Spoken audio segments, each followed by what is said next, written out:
ចាក្នុងករណីបងស្រីបងអាចចាំរយៈពេលមួយសប្តាហ៍ទៀតចាំធ្វើការតេស្តម្ដងទៀតណាហើយជាពិសេសពិនិត្យទៅលើតេស្តរបស់បងបន្តិចជួនកាលតេស្តរបស់បងខូចតេស្តរបស់បងហួសដលេអីផ្សេងណាចាអញ្ចឹងបងអាចពិនិត្យទៅលើតេស្តហើយបើសិនជាយល់ចង់ច្បាស់បងអាចទៅមើលអេកូបន្ថែមចាព្រោះអាការៈរបស់បងបើសិនជាយើងបាត់រដូវហើយមានអាការៈចាញ់ដូចខ្ញុំលើកឡើងមានន័យថា80ទៅ90%ដែលយើងមានកូនគ្រាន់តែថាយើងតេស្តអត់ទាន់ឃើញព្រោះការពិនិត្យទឹកនោមខ្លះអ្នកខ្លះសប្តាហ៍ទី7ទី8អី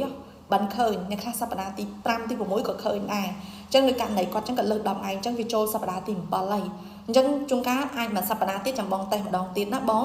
ចាហើយបើចង់ច្បាស់បងអាចទៅពីគ្រូ